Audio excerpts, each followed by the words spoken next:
Episode 20 உயிர் போயிருமா அப்படின்னு அந்த வார்த்தைய சொல்லி முடிக்கிறதுக்குள்ள வீரா கண்ணுல இருந்து தண்ணியும் குரலும் உடைஞ்சு போச்சு. ஏ வீரா, என்ன நீ சின்ன குழந்தை மாதிரி இதுக்கு போய் கண் கலங்கிட்டு? நான் எப்போதும் சொல்ற மாதிரி தான், விதிய யாராலையும் மாத்த முடியாது அப்படின்னு சொல்லிட்டு பறந்து போயிடுச்சு. வீராக்கு ஏண்டா பட்டுக்கிட்ட கேட்டோன்னு மனசு கஷ்டமாயிடுச்சு. அவ மனச மாத்துறதுக்காக அனுப்பி வச்ச மாதிரி மாறா உள்ள வந்தான்.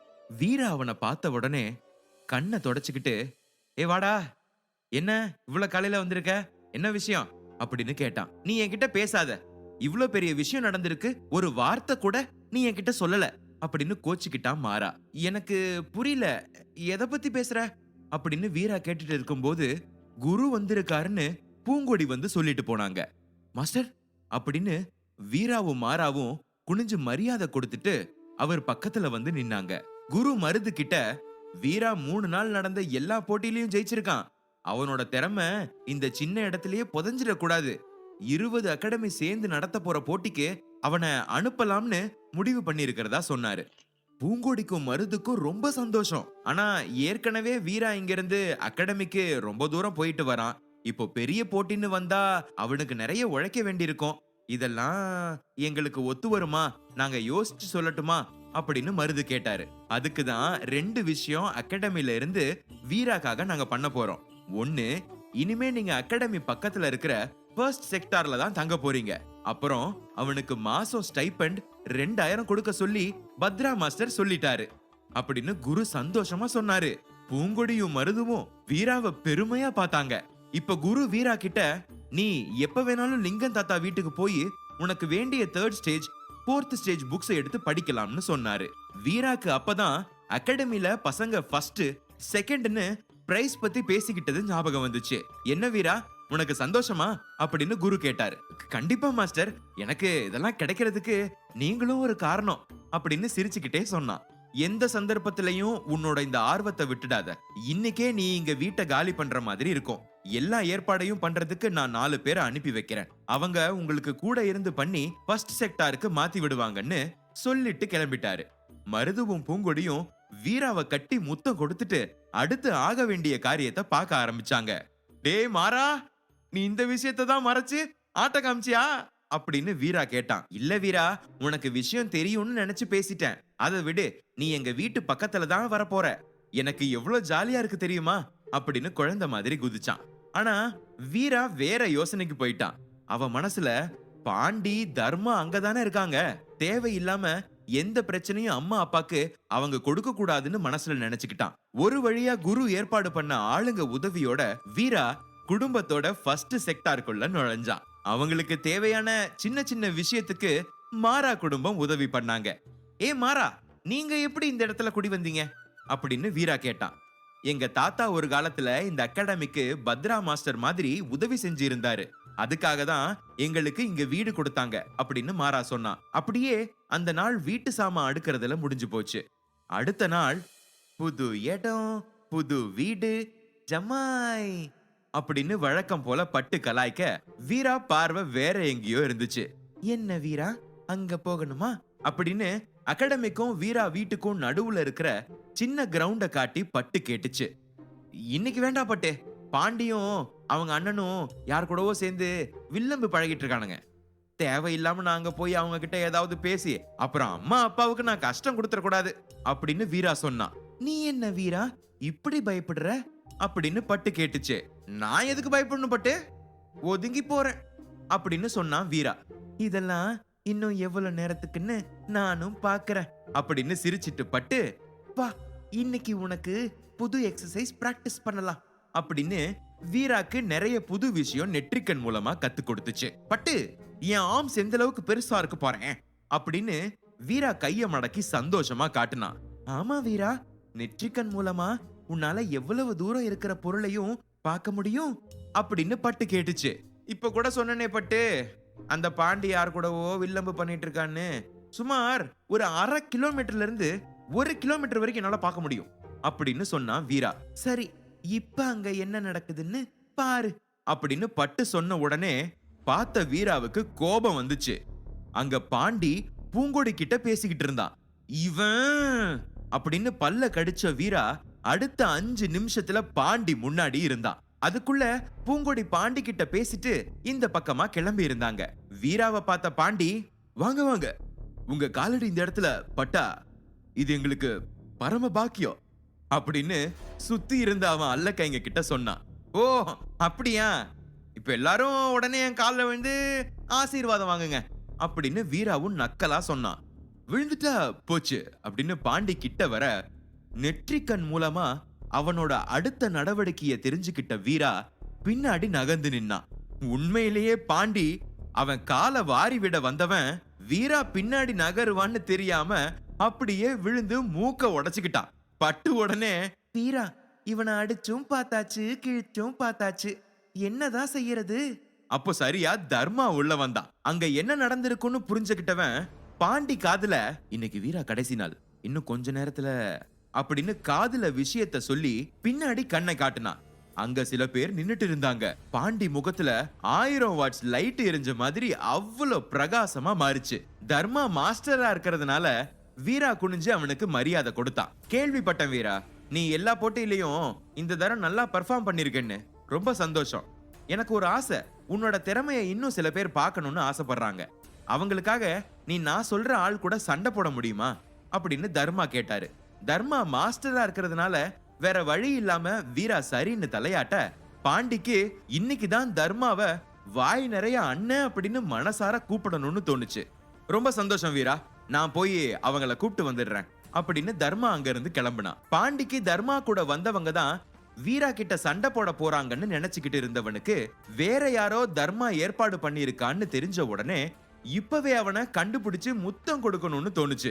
நீ ரொம்ப ஃபாஸ்டா போற, செருப்படி தான் வாங்குவ அப்படின்னு பட்டு மனசுக்குள்ள நினைச்சுக்கிட்டாலும் வெளிய வீரா வரப்போறவனை பார்த்து எந்த அளவுக்கு ஷாக் ஆகுறான்னு தெரிஞ்சுக்க ஆவலா இருந்துச்சு. அந்த தர்மா வீட்ல இருந்த அந்த பலசாலி உருவத்துக்கிட்ட தர்மா கெஞ்சிக்கிட்டு இருந்தான். என் தம்பி கிட்ட ரொம்ப நாள் ஒரு பையன் ஆட்டம் காட்டிட்டு இருக்கான், நீதான் அவனை வந்து 2 தட்டு தட்டணும் அப்படின்னு சொன்னான். என்ன மன்னிச்சிருங்க தர்மா, அதெல்லாம் எனக்கு சரிப்பட்டு வராது. நீங்க ஏதோ உங்களுக்கு உங்க தம்பிக்கும் வில்வித்த கத்துத்தர கூப்பிட்டு இருந்தீங்க, அதுக்காக தான் நாங்க அவ்வளவு தூரத்துல இருந்து இங்க வந்து தங்கி இருந்தோம். எங்க வேலை முடிஞ்சது, நாங்க கிளம்புறோம் அப்படின்னு எழுந்தான். ஐயோ, நீங்க என்ன தப்பா நினைச்சிட்டு இருக்கீங்க. நான் உங்களை வந்து அவன் கூட சண்டை போட சொல்லல. எங்க பக்கம் உங்கள மாதிரி ஒரு பலசாலி இருக்கான்னு தெரிஞ்சாலே அவன் கொஞ்சம் அடக்கி வாசிப்பான், அதுக்காக தான் கேட்டேன். தயவு செஞ்சு என் தம்பிக்காக இந்த உதவியை பண்ணுங்க.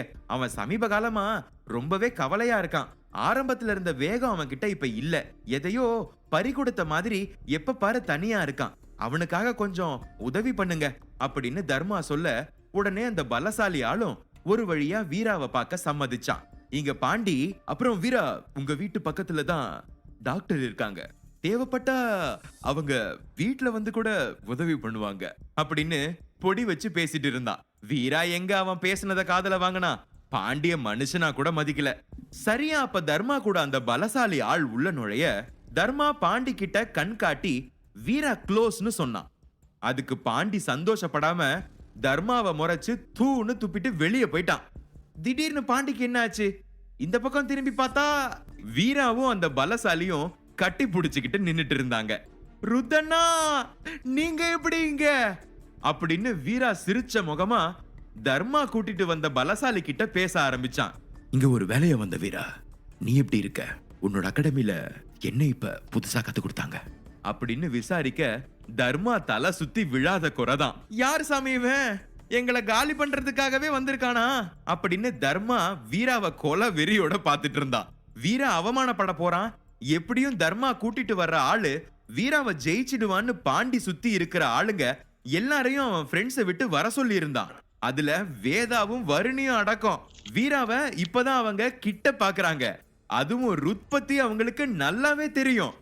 இவங்க 2 பேரும் இந்த அளவுக்கு க்ளோஸா இருப்பாங்கன்னு அவங்க எதிர்பார்க்கல. பட்டு சொன்ன மாதிரி வீராவை சமூகம் பெரிய இடமோ அப்படிங்கிற எண்ணத்துல தான் பார்த்து வச்சாங்க. தர்மாக்கு ருத்து வீராவோட நெருங்கி இருக்கிறது பிடிக்கல. எப்படியாவது அவங்களுக்குள்ள சண்டை கிளப்பி விடணும்னு யோசிச்சுட்டு இருந்தவனுக்கு பொட்டு கண்ணுல விழுந்தான். அவனும் ருத்து கும்பல சேர்ந்தவன் தான். சொல்ல போனா பச்சை புலி உயிரோட இருந்த சமயம் அது நடமாடுற இடத்துக்கு இந்த பொட்டு மட்டும்தான் தைரியமா போயிட்டு வருவான். அவங்க மக்களுக்கு தேவையான விஷயத்த தைரியமா பயம் இல்லாம எடுத்துட்டு வந்து பொட்டு தான் தருவான். பொட்டு வாய் திறந்து பேசுறதே அபூர்வம். ரொம்ப அமைதியா இருப்பான். சில பேர் பக்கத்துல போய் சகஜமா பேசுறதுக்கு கூட யோசிப்பாங்க. ருத்து மட்டும்தான் அவனை கூடவே வச்சு தேவையானதை செஞ்சு கொடுப்பான். இப்போ தர்மா பாண்டிக்கு வில்வித்த கத்து கொடுக்கணும்னு ருத்து பொட்டுவையும் கூட கூட்டிட்டு வந்திருக்கான். ஆரம்பத்துல பாண்டிக்கும் தர்மாக்கும் கூட அவன் கூட பேசவே யோசிப்பாங்க. கொஞ்ச நாள் ஒன்னா இருந்த அப்புறம் தான் ஓரளவுக்கு பொட்டு இவங்க கூட பேச ஆரம்பிச்சிருந்தான். பொட்டுவும் ருத்து மாதிரியே பலசாலியான ஆளு. எல்லா விதமான தற்காப்பு கலையிலையும் அவனுக்கு தெரியும். தர்மா நேரா பொட்டு கிட்ட வந்து சோகமா உக்காந்தான். உங்க அண்ணன் ருத்து ஏன் பாண்டி ஒரு மாதிரியா இருக்கான்னு எப்ப பாரு என்கிட்ட கேட்டுட்டு இருப்பான்ல, அதுக்கு காரணம் அங்க நின்னுட்டு இருக்கானே வீரா, அவன் தான். எப்ப எங்க அகாடமிக்கு வந்தானோ அப்பவே எங்க நிம்மதி போச்சு. உங்க அண்ணன் கஷ்டப்பட்டு அடிச்ச பச்சை புலிய இவனும் கூட சேர்ந்து அடிச்சேன்னு பொய் சொல்லி ஊருக்குள்ள பேர் வாங்கிட்டான்.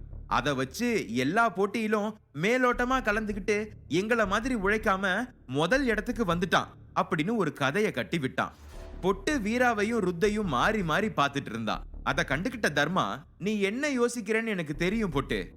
என்னடா ருத்தண்ணன் இவ்வளவு சகஜமா வீராட்ட பேசிட்டு இருக்காரு, தர்மா இப்படி மாத்தி சொல்றாரு, அப்படிதானே அப்படின்னு கேட்டான். பொட்டு உடனே ஆமான்னு தலையாட்ட, உங்க அண்ணன் வெளிய பாக்குறதுக்கு தான் பலசாலி, மனசுல குழந்தை மாதிரி. யாரு நல்லவங்க யாரு கெட்டவங்கன்னு தெரியாம பழகிட்டு இருக்காரு. அதை விடு, நீ எனக்காக ஒரு உதவி பண்ணணும். அந்த வீரா கூட இப்ப இங்க நீ சண்டை போடணும். நான் தான் பலசாலின்னு சுத்திட்டு இருக்கிற வீராவுக்கு உன்னை பார்த்து பயம் வரணும். எனக்காக பண்ணுவியா? பாவமா முகத்தை வச்சுக்கிட்டு கேட்க, பொட்டு என்ன நினைச்சானோ நேரா எழுந்து வீரா கிட்ட வந்து நின்னான். வா பொட்டு, இவன் தான் வீரா அப்படின்னு ருத்து முடிக்கல, பொட்டு வீராவை அடிச்சிருந்தான். அப்பாடா, இவனாவது சொன்னதை புரிஞ்சுக்கிட்டு நடக்கிறான்னு தர்மா சுத்தி பாண்டி இருக்கானான்னு பார்த்தான். ஆனா அப்ப பாண்டி நடக்க ஆரம்பிச்ச வேகத்துக்கு பக்கத்து கண்டத்துக்கே போய் சேர்ந்திருந்தா கூட ஆச்சரியப்படுறதுக்கு இல்ல. இங்க கீழே விழுந்த வீராவை தூக்கி நிறுத்தின ருத் பொட்டுவ கோவமா பார்த்தான். ஏன் பொட்டு, உனக்கு வீரா மேல இவ்வளவு கோவம்? சண்டை போட ஆசை இருக்குன்னு சொல்லியிருந்தா நானே ஏற்பாடு பண்ணிருப்பேன் அப்படின்னு சொன்னான். இங்க வீரா பொட்டுவ தான் பார்த்துட்டு இருந்தான். பொட்டு யாருன்னு நெற்றிக்கண் மூலமா வீரா தெரிஞ்சுக்கிட்டான். ஏனோ தெரியல, வீராக்கு பொட்டு கூட சண்டை போடணும்னு ஆசை வந்துச்சு. அத ருத்து கிட்ட சொல்ல, வேண்டாம் வீரா, அவன் ரொம்ப முரட அப்படின்னு தடுத்தான். ஆனா அவங்களுக்கும் என் கூட சண்டை போடணும்னு ஆசை இருந்ததுனால தானே வந்தாங்க, ஒன்னும் பிரச்சனை இல்ல, நீங்க தள்ளிருங்க அப்படின்னு சொல்லிட்டு ஆரம்பிக்கலாமான்னு பொட்டுவை பார்த்து கேட்டான். பட்டு நடக்கிற எல்லாத்தையும் பார்த்துட்டு இருந்துச்சு. மாறா விஷயத்தை கேள்விப்பட்டு அப்பதான் உள்ள வந்தான். யார் இவன் புதுசா அப்படின்னு பொட்டுவை பார்த்துக்கிட்டே வந்து வீரா காதுல ஒரு விஷயத்த சொன்னான். நிஜமாவா அப்படின்னு வீரா கேட்டதுக்கு, எங்க ஆயா மேல சத்தியமா 2 பேரும் இங்கதான் இருக்காங்க அப்படின்னு சொன்னான். வீரா அந்த சந்தோஷத்தோட நெற்றிக்கண் உதவி பண்ண அவன் கத்துக்கிட்ட மொத்த வித்தையும் வச்சு பொட்டுவ புரட்டி எடுத்தான். ஒரு கட்டத்துல ருத்து வீராவை புடிச்சு நிறுத்தி, போதும் போதும் போதும் போதும் போதும், அவன் ஏதோ சும்மா விளையாட்டுக்கு உன் கூட சண்டை போட வந்தான். நீ என்ன நிஜமா சண்டை நினைச்சு அவனை உண்டுலன் பண்ணிட்ட அப்படின்னு சிரிச்சுக்கிட்டே கேட்டான். இங்க தர்மாக்கு முதல் முறை வீரா மேல சந்தேகம் வந்துச்சு. இவன் வெளிய பாக்குறதுக்கு சாதாரணமா இருக்கான், சண்டைன்னு வந்துட்டா பின்னி எடுக்கிறான். எப்படி? யார் இவன்? யார் இவன் பின்னாடி இருக்காங்கன்னு ஒண்ணுமே புரியல. வீட்டுக்கு கிளம்பிட்டான். இங்க பொட்டு கதி கலங்கி போய் நின்னுட்டு இருந்தான். நான் இதுவரைக்கும் கத்துக்கிட்ட எல்லாத்தையும் ஏன் இந்த சின்ன பையன் கிட்ட காட்ட முடியல? எனக்கு என்ன ஆச்சு அப்படின்னு அவனால யோசிக்காம இருக்க முடியல. அவன் தோள் மேல கை வச்ச ருத்து, நேரம் ஆச்சு, நம்ம கிளம்பணும், நேரம் ஆச்சு, வா அப்படின்னு கூப்பிட்டான். பொட்டு உடனே தலையாட்டி எழுந்து வீரா கிட்ட வந்து, நான் உன்னை சும்மா விட மாட்டேன். எனக்கு எப்போதுமே எதிரி நீ மட்டும்தான் அப்படின்னு சொல்லிட்டு கிளம்பிட்டான். அது வீரா பக்கத்துல இருந்த ஒருத்தனுக்கு காதுல விழுந்துச்சு. டே விநாயக், சீக்கிரம் வா அப்படின்னு மனசுல சொல்லிக்கிட்டான்.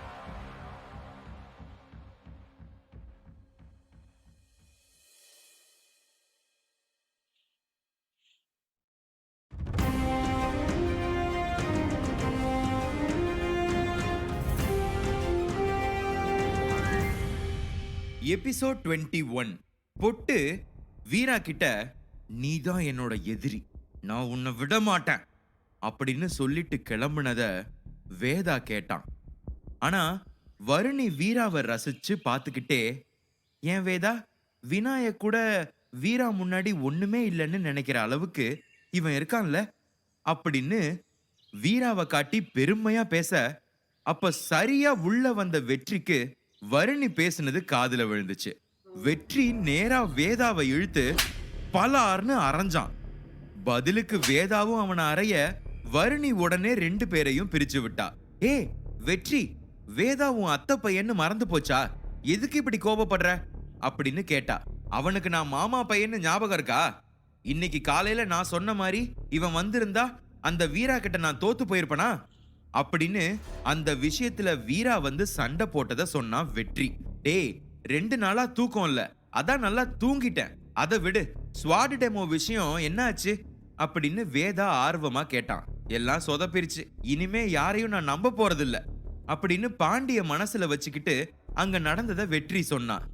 "ஓ, அதான் அழகி வீரா கூட சகஜமா இருக்காளா?" அப்படின்னு வேதா மனசுல நினைச்சுக்கிட்டான். "வேதா யாரோ விநாயக் பத்தி சொன்னியே, அவன் எப்படா வருவான்?" அப்படின்னு வெற்றி ஆர்வமா கேட்டான். "சரியா தெரியலடா, நானும் அவனுக்காக தான் காத்துக்கிட்டு இருக்கேன். விநாயக் வந்தா வீரா இருக்கிற இடம் தெரியாம போயிடுவான்" அப்படின்னு சொல்ல, அது சரியா மாறா காதுல விழுந்துச்சு. "வீராவை எப்படி நீங்க அப்படி சொல்லலாம்? அவன் யார் வந்தாலும் ஜெயிப்பான்" அப்படின்னு மாறா சண்டைக்கு வர, அங்க குட்டி கலாட்டா நடந்துச்சு. "ஏ, யார் நீ?" அப்படின்னு மாறாவ வேதா கை நீட்டி அடிக்க போன சமயம் வீரா அவன் கைய தடுத்து நிறுத்த வேதாவுக்கு கோபம் வந்துருச்சு. "என்னடா எங்க இடத்துல வந்து ஹீரோயிசம் காமிக்கிறியா?" அப்படின்னு வேதா சொன்னான். வீரா இப்பதான் வேதாவை முதல் முறை பாக்குறான்.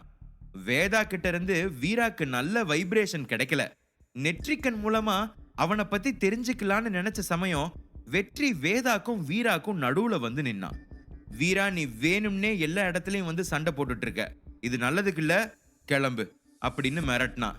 உடனே பக்கத்துல இருந்த மாறா பெரிய பிரச்சனை எதுவும் வந்துடக்கூடாதுன்னு வீராவை எப்படியோ பேசி சமாளிச்சு வெளியே கூட்டிட்டு வந்துட்டான். "அறிவில்லையா மரம் உனக்கு? பேசிட்டு இருக்கும்போது எதுக்காக இப்படி இழுத்துட்டு வர?" அப்படின்னு அவன் கையை தட்டி விட்டு கோபமா கேட்டான் வீரா. வெற்றியும் வேதாவும் அத்தை பையன் மாமா பசங்க. "நீ இப்பதான் இங்க குடி வந்திருக்க, வேணும்னே ஏதாவது பிரச்சனை பண்ணி உன்னை இங்க இருந்து அனுப்பணும்னு சுத்தி எல்லாரும் பிளான் பண்ணிட்டு இருக்காங்க, அது கூட உனக்கு தெரியலையா?" அப்படின்னு மாறா கவலையா கேட்டான். "என்ன சொன்ன மாறா? இவங்க 2 பேரும் அத்தை பையன் மாமா பசங்களா? உனக்கு எப்படி தெரியும்?" அப்படின்னு வீரா கேட்க, "அவன் நிறைய வாட்டி வெற்றி வீட்டுக்கு வந்து போனதை நான் பார்த்திருக்கேன்" அப்படின்னு சொன்னான். "சரி, அந்த வேதா யாரா வேணாலும் இருந்துட்டு போட்டுமே, அவன் உன்னை கை நீட்டினா அதை நான் பார்த்துட்டு சும்மா இருக்கணுமா? அதான் பதிலுக்கு கோவப்பட்டேன்" அப்படின்னு சொன்னா வீரா. "உன் கோபத்தை எல்லாம் சேர்த்து அடுத்ததா குரு மாஸ்டர் சொன்ன போட்டியில காமி" அப்படின்னு மாறா சமாதானப்படுத்தி வீராவுக்கு புரிய வச்சான். உடனே பட்டுவும், "வீரா, அவன் சொல்றதுதான் சரி, கொஞ்சம் பொறுமையா இரு" அப்படின்னு அங்க இருந்து கிளம்பிட்டாங்க. இங்க அதே சமயத்துல வேதா வெற்றியை திட்டிட்டு இருந்தா. "இன்னைக்கு அந்த வீரா என் கையில மாட்டி சின்ன பின்னா ஆயிருப்பான், எதுக்கு நடுவுல வந்து தடுத்த?" அப்படின்னு கோவப்பட்டான். "உனக்கு வீரா பத்தி என்ன தெரியும்? காம்படிஷன் ஆரம்பிக்கிறதுக்கு முன்னாடி தர்மா மாஸ்டரையே தலை தெறிக்க ஓட விட்டான். இப்போ எல்லாரும் அவன் மேல நல்ல மதிப்பு வச்சிருக்காங்க. இன்னொரு விஷயம் கேள்விப்பட்டேன், குரு மாஸ்டர் அடுத்ததா 20 அகாடமி சேர்த்து நடக்க போற போட்டிக்கு வீராவை அனுப்புறதா இருக்காரு. அங்க நம்ம ஆளுங்க நிறைய பேர் இருக்காங்க. எப்படியாவது நீ வீராவை செலக்ட் பண்ணி அவன் கூட சண்டை போடணும்னு சொல்லி வச்சிரு. அதுக்குள்ள நம்ம நிறைய டெக்னிக்ஸ் கத்துக்கலாம். 2 மாசத்துல அவனால இவ்வளவு தூரம் பண்ண முடிஞ்சா நம்மளால முடியாதா? அவன் பண்ணதுக்கு சேர்த்து வச்சு திருப்பி கொடுக்கணும்" அப்படின்னு வெற்றி ஆத்திரமா பேசினான். வேதாக்கு வெற்றி சொல்றது சரின்னு பட்டுச்சு. ஆனா மனசுல, "கவலைப்படாத வெற்றி, நம்ம அது வரைக்கும் காத்துட்டு இருக்க வேணாம், விநாயக் சீக்கிரம் வந்துருவான்" அப்படின்னு சொல்லிக்கிட்டான். இங்க பட்டு வீரா காதுல, "ஆமா, அந்த பொட்டுவோ கொட்டுவோ அவனை எப்படி வீரா புரட்டி எடுத்த? பாக்குறதுக்கு ஹல்க் மாதிரி இருந்தானே" அப்படின்னு கேட்டுச்சு. "அது மாறா என் காதுல ஒன்னு சொன்னா, அந்த சந்தோஷத்துல அவனை புரட்டி எடுத்த" அப்படின்னு வீரா வெட்கப்பட, "தயவு செஞ்சு அந்த விஷயத்த சொல்லிட்டு நீ உன் கால்ல ரங்கோலிய போடு" அப்படின்னு கலாச்சிச்சு பட்டு. உடனே வீரா மேல பார்த்துட்டே 2 கையையும் தலைக்கு பின்னாடி முட்டு கொடுத்து நிக்க, "ஏன் வீரா, டூயட் பாட போறியா?" அப்படின்னு பட்டு கேட்டுச்சு. அப்படின்னு வீரா ராகம் மாறா கூட சேர்ந்து "மாரடி அப்படின்னு சொல்லிட்டு பறந்து போயிடுச்சு. வீரா சிரிச்சுக்கிட்டே திரும்ப மாறா அவனை பார்த்து கேவலமா லுக் விட்டான். வீரா, நீ சரியில்லை, அவங்கள பாக்கறதுக்கு முன்னாடியே இவ்வளவு அலம்பலா அப்படின்னு வீட்டை காட்டுனான். இது யாரோட வீடு அப்படின்னு வீரா கேட்க, அதான் சொன்னனே அழகியும் ஜெயாவும் இங்கதான் பக்கத்து பக்கத்துல இருக்காங்கன்னு, இது அழகி வீடு, அது ஜெயா வீடுன்னு காட்டுனா மாறா. உடனே வீரா அவன் கைய பிடிச்சு மறைவான இடத்துக்கு கூட்டிட்டு போய், டேய் அறிவில்ல, இப்படியா திடுதுப்புன்னு அழகி வீட்டு முன்னாடி கொண்டு வந்து என்ன நிக்க வைப்ப அப்படின்னு கேட்டான். அதுல என்ன இருக்கு வீரா, சும்மா பார்க்க தானே வந்தோம், உனக்கு வீடு கொடுத்த அகாடமி தான் அழகிக்கும் கொடுத்திருக்காங்க அப்படின்னு மாறா விளக்குனான். வீராக்கு ரொம்ப சந்தோஷமா இருந்துச்சு. அவன் வீட்டுக்கு பின்னாடி தான் அழகி வீடு. எப்ப வேணும்னாலும் அவளை பார்க்கலாம்னு மனசுக்குள்ள குதிக்க ஆரம்பிச்சான். அதே சமயம் ஜெயா எப்படி இங்க வந்தான்னு தெரிஞ்சுக்க ஆசைப்பட்டான். அதுக்கு மாறா அழகி விட்டு பிரிய முடியாம அடம் பிடிச்சு இந்த வீட்டை வாங்கிட்டு வந்திருக்கா அப்படின்னு சிரிச்சான். ரெண்டு பேரும் கொஞ்ச நேரம் சுத்தி பார்த்துட்டு இருந்தாங்க. சரி வா மாறா, நம்ம கிளம்பலாம், டைம் ஆச்சு அப்படின்னு வீரா சொல்ல, என்ன விளையாடுறியா, இவ்வளவு தூரம் வந்துட்டு அவங்க வீட்டுக்கு போகாம எப்படி, வா உள்ள போயிட்டு மதியம் சாப்பிட்டு முடிச்சிடலாம் அப்படின்னு மாறா வம்பு பண்ணான். என்னடா, நான் என்னமோ அவங்க வீட்டு மாப்பிள்ள மாதிரி உரிமையா போலான்னு சொல்ற அப்படின்னு வீரா அழகிய மனசுல வச்சுட்டு சொல்லிட்டான். உடனே மாறா வீராவை சந்தேகமா பார்த்து, உன் பேச்சு சரியில்லை, சீக்கிரமா கண்டுபிடிக்கிறேன் அப்படின்னு சிரிச்சு கிண்டல் பண்ணிட்டு இருந்த சமயத்துல அழகி வீட்டு கதவு திறக்கிற சத்தம் கேட்டுச்சு. வீரா உடனே இன்னும் ஒளிஞ்சு நின்னுக்கிட்டான். திடீர்னு மாறா மண்டையில பல்பு எரிஞ்சு, வீரா வா என் கூட அப்படின்னு அழகி வீட்டு முன்னாடி இழுத்துட்டு போனான். என்னடா பண்ற வீரா அப்படின்னு வீரா பல்ல கடிச்சிட்டு கேட்க, இப்ப கண்டிப்பா அழகி வெளியே வருவா, நம்ம பார்க்காத மாதிரி அவ முன்னாடி நடந்து போலாம், அப்புறம் என்ன அவங்களே உள்ள கூப்பிடுவாங்க அப்படின்னு ஹஸ்கி வாய்ஸ்ல சொன்னான். ஆனா அதுக்கு நேர்மாறா கதவை திறந்துட்டு வெளியே வந்த அழகி இவங்கள பார்க்கவே இல்ல. ஐயோ சொதப்பிரிச்சே அப்படின்னு தலையில கை வச்ச மாறா, இன்னும் ஒரு வாட்டி எனக்கு சான்ஸ் கொடு, அவளே நம்மள வெத்தலை பாக்கு வச்சுட்டு கூப்பிட்டு போற அளவுக்கு பண்றேன் அப்படின்னு கிட்டத்தட்ட 15 நிமிஷம் அந்த ரோட்ல வாக்கிங் பண்ண வச்சான். அடச்சி நீயும் ஐடியாவும் அப்படின்னு வீரா கோபமா திரும்பின சமயம், வீரா அப்படின்னு ஒரு கம்பீரமான குரல். அழகி வாய்ஸ் எப்ப மாறுச்சு அப்படின்னு ரெண்டு பேரும் திரும்ப, அங்க அழகியோட தாத்தா ஒரு கையோட சிரிச்ச முகமா நின்னுட்டு இருந்தாரு. வீராக்கு அவரை பார்த்த உடனே அழகி தாத்தான்னு முகஜாடையில தெரிஞ்சு மரியாதை தானா வந்து கையெடுத்து கும்பிட்டான். அவரும் பதிலுக்கு மரியாதை கொடுத்து, வீரா நீங்க பக்கத்து வீட்டுல குடி வந்திருக்கீங்கன்னு கேள்விப்பட்டேன், நானே அழகி கிட்ட உங்களை பார்க்கணும்னு சொல்லிட்டு இருந்தேன், இவ்வளோ சீக்கிரம் சந்திப்போன்னு எதிர்பார்க்கல, உள்ள வாங்க அப்படின்னு அழைச்சிட்டு போனாரு. என்ன வீரா வலது கால் எடுத்து வச்சு உள்ள வர போறியா அப்படின்னு மாறா கலாய்க்க, சும்மாறா அப்படின்னு அவனை அடக்கி அழகிய தேடிட்டு உள்ள வந்தான். உங்க அம்மா அப்பா என்ன பண்றாங்க அப்படின்னு ஆரம்பிச்ச அழகி தாத்தாவுக்கு வீரா பேச பேச அவன் மேல மதிப்பு வந்துச்சு. அப்ப சரியா அழகி சாப்பிடுற தட்டோட வெளியே வர பின்னாடி ஜெயா தண்ணி எடுத்துட்டு வந்தா. வீராக்கு அழகிய பார்த்த உடனே அவ்வளவு சந்தோஷம், தானா அவன் கால் எழுந்து நின்னுச்சு. இன்னைக்கு என்னமோ பொண்ணு பாக்குற ஃபீல் வருது உனக்கு அப்படின்னு கேட்டு வீரா முறப்ப வாங்கி கட்டிக்கிட்டான் மாறா. நான் வந்திருக்கேன்னு தெரிஞ்சு இவ்வளவு நேரம் உள்ள இருந்திருக்காளா கள்ளி அப்படின்னு வீரா மனசுல அழகிய கொஞ்சிக்கிட்டான். தாத்தா, வீரா கிட்ட ஏதோ முக்கியமான விஷயம் பேசணும்னு சொன்னீங்களே, பேசி முடிச்சாச்சா அப்படின்னு அழகி கேட்டா. என்ன வீரா இவங்க இவ்வளவு ஸ்பீடா இருக்காங்க, நான் வேணும்னா போய் உங்க அப்பா அம்மாவை வெத்தலா பாக்கு தட்டோட வர சொல்லட்டுமா அப்படின்னு மாறா கேட்க, டீ கொஞ்ச நேரம் வெளியே போய் இரு அப்படின்னு வீரா சொன்னான். ஐ ஆம் வெயிட்டிங் அப்படின்னு சொன்ன மாறா, என்ன இந்த குள்ளச்சி வந்து இவ்வளவு நேரம் ஆச்சு, இவ்வளவு அமைதியாவே இருக்காளே, சரியில்லையே அப்படின்னு ஜெயா பக்கம் வந்தா. என்ன ஜெயா பேசவே மாட்டேங்கிற, வாயில புண்ணா அப்படின்னு கேட்டான். இல்ல நான் இன்னைக்கு மௌன விரதம் அப்படின்னு சொன்ன ஜெயா நாக்க கடிச்சிட்டு திரும்பி நின்னா. அப்ப எப்படி இப்ப பேசுன அப்படின்னு இவங்க ட்ராக் சைடுல ஓட ஆரம்பிச்சது. இந்த பக்கம் வீரா, என்ன முக்கியமான விஷயம் தாத்தா, எதுவா இருந்தாலும் பேசலாம் அப்படின்னு சொன்னான். நீங்க அன்னைக்கு அபிஜித் கூட முதல் தடவை வில்லம்பு விட்டத பத்தி அழகி வீட்டுல வந்து பெருமையா என்கிட்ட சொன்னா. அதே மாதிரி நேத்து நடந்த போட்டியில இன்னும் 2 பேரும் சமமா பாயிண்ட்ஸ் எடுத்ததா அழகி சந்தோஷப்பட்டா. ஆனா அப்படின்னு இழுக்க வீராக்கு தாத்தா ஏதோ சொல்ல தயங்குறாருன்னு புரிஞ்சுது. எதுவா இருந்தாலும் சொல்லுங்க, நான் தப்பா எடுத்துக்க மாட்டேன் அப்படின்னு சொன்னான். அவரும் சிரிச்சுக்கிட்டே, 2 இடத்துலயும் உங்க டார்கெட் கரெக்டா இருந்தாலும் இன்னும் சில டெக்னிக்ஸ் நீங்க கத்துக்கணும். அது சம்பந்தமா நிறைய புக்ஸ் எங்க வீட்ல இருக்கு. அழகி உள்ள கூட்டிட்டு போவா. படிச்சு தெரிஞ்சுக்கங்க. பின்னாடி எவ்வளவு பெரிய போட்டியில நீங்க கலந்துக்கிட்டாலும் உபயோகமா இருக்கும் அப்படின்னு சொன்னாரு. உள்ள லிங்கம் தாத்தா வீட்ல இருந்த மாதிரி நிறைய புக்ஸ் அடுக்கி இருந்துச்சு.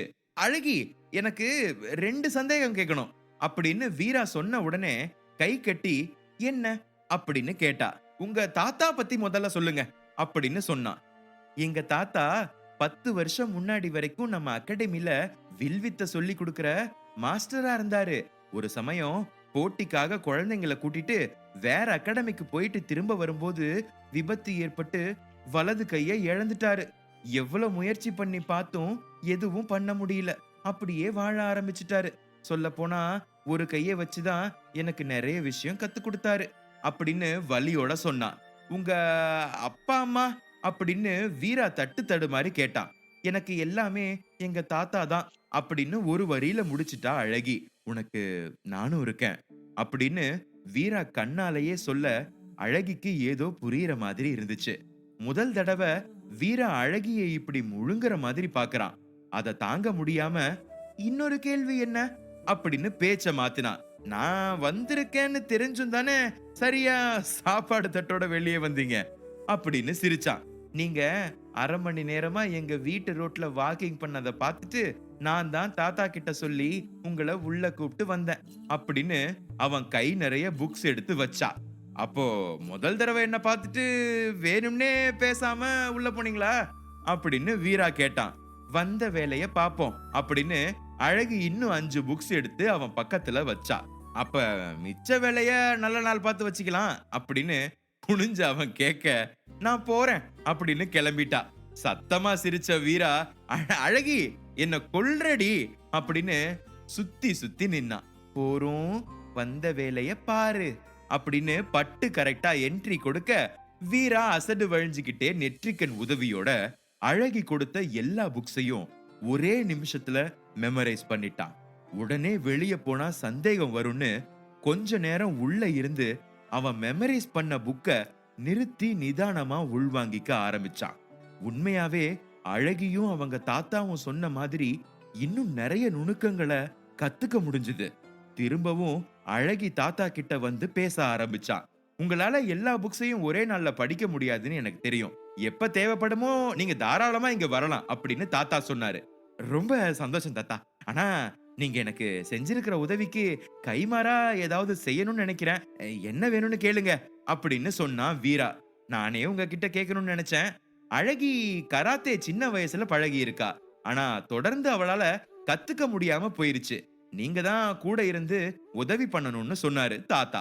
அவ்வளவுதானா அப்படின்னு மனசுல நினைச்சாலும் கண்டிப்பா பண்றேன் அப்படின்னு சொன்ன வீரா அங்கிருந்து கிளம்பி மாராவையும் கூட்டிட்டு குருவை பாக்குறதுக்கு அகாடமிக்கு வந்தான். வீரா, இந்த 2000 ஸ்டைஃபன் பணம், இத வச்சு பாடி ஸ்ட்ரென்தனிங் பவுடர்னு கேட்டு அகாடமி மெடிசின் கடையில வாங்கிக்க. அது உன்னோட மசிலுக்கு ரொம்ப நல்லது. நடக்க போற அடுத்த டோர்னமெண்ட்டுக்கு நீ உன்னை நல்லா தயார்படுத்திக்க வேண்டி இருக்கும்னு நிறைய டிப்ஸ் அவனுக்கு கொடுத்தாரு. வீராவும் கவனமா எல்லாத்தையும் கேட்டுட்டு அவர் சொன்ன மெடிசினையும் வாங்கிட்டான். அடுத்து வந்த எல்லா நாளும் வீராக்கு பிராக்டிஸ் பண்றதும் புது டெக்னிக்ஸ் கத்துக்கிறதுக்குமே டைம் சரியா இருந்துச்சு. அழகி வீட்ல படிச்ச புக்ஸ்ல இருந்து டெக்னிக்ஸ் பிராக்டிஸ் பண்றதுக்கு எனக்கு தனியா ஒரு இடம் வேணும். எங்க போலாம் அப்படின்னு யோசிச்சான். அவனுக்கு பச்சை புலி இருந்த காடு தான் ஞாபகம் வந்துச்சு. இப்பதான் அங்க யாருமே இல்லையே, போய் நல்லா பிராக்டிஸ் பண்ணலாம் அப்படின்னு தேவையானதை எடுத்துக்கிட்டு காட்டுக்குள்ள வந்தான். இவ்வளோ நேரம் வீராவை கண்காணிச்சிட்டு இருந்த கும்பலுக்கு ரொம்ப சந்தோஷம். டேய், அந்த பையன் தனியா மாட்டிக்கிட்டான், இப்ப போனா அவனை முடிச்சிடலாம் அப்படின்னு வீராவை தொடர்ந்து அவங்களும் உள்ள வந்தாங்க. வீரா ரொம்ப பழகின இடத்துக்கு வந்த மாதிரி எல்லா இடத்தையும் ரசிச்சு பார்த்துட்டு நடந்து வந்தான். என்ன இந்த பட்டுவ காலையில இருந்து காணவே இல்ல அப்படின்னு கையில இருந்த பொருள் எல்லாத்தையும் கீழே வச்ச சமயம் ஒருத்த மரத்து மேல இருந்து கீழே குதிச்சு வீரா முன்னாடி நின்னான்.